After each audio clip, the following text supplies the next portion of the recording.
Hello, everyone, and welcome to our lesson over simulations.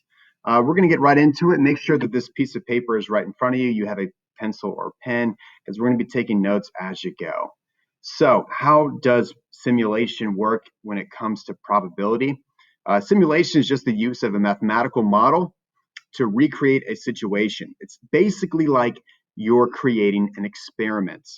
And often you're going to do this repeatedly, do it multiple times so that you can see um, if the experimental probability goes to the theoretical probability.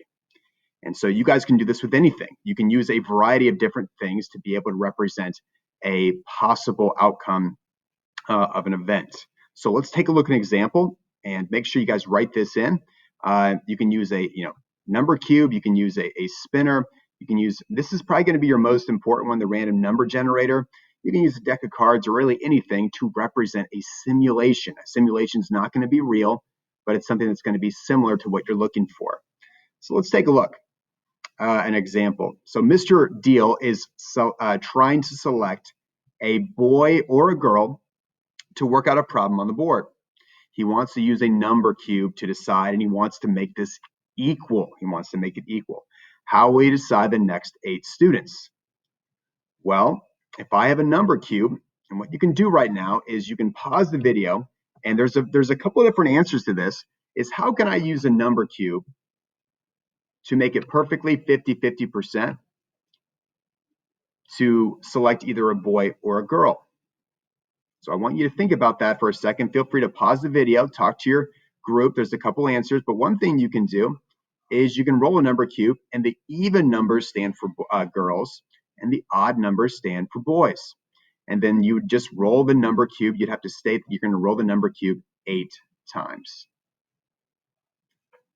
Another example is roll the number cube and assign the numbers 1, 2, and 3 to girls, and 4, 5, and 6 to boys, and then roll the number cube 8 times.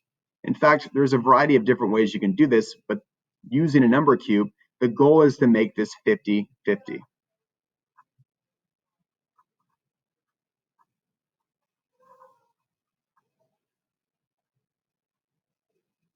Let's take a look at another example.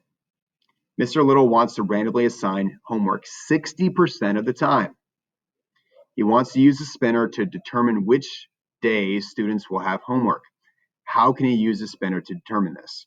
So feel free to pause the video right now, and you can work with by yourself or with a teammate to figure out what is going to be the correct answer. But if you want to use a simulation, you could say that 1, 2, 3, 4, 5, you could have a 5-sided spinner and assign 3 of those to homework and 2 sides to no homework. That would give you 3 out of 5, which is equal to 60%. And then you would spin the spinner 5 times. Notice how the spinner represents the 60%. Let's take a look at another example. All right, Mrs. Holmberg can make 83% of her foul shots. She wants to set up a simulation to determine how many shots she will make out of 20 shots. So she doesn't want to shoot the basketball. What she wants to do is create something that's going to show what she's going to make out of 20. Now, this is tougher because this is going to be a harder percentage, and this is going to be the most common. She can use a random number generator from 00 to 99, randomly to choose 20 numbers. And she can just select the number 00 to 82, means that she made the shot. 83 to 99 means she missed the shot. You can actually find these on Google. You can actually just create the number 00 to 99, randomly hit it. It's going to give you a random number.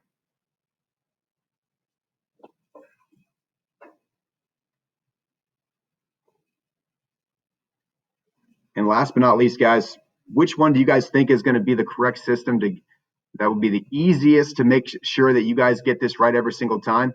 The answer is going to be a random number generator. This is going to be the best way to be able to create a scenario, but you guys can use a variety of methods to be able to create a simulation for your probability. Hope this helps.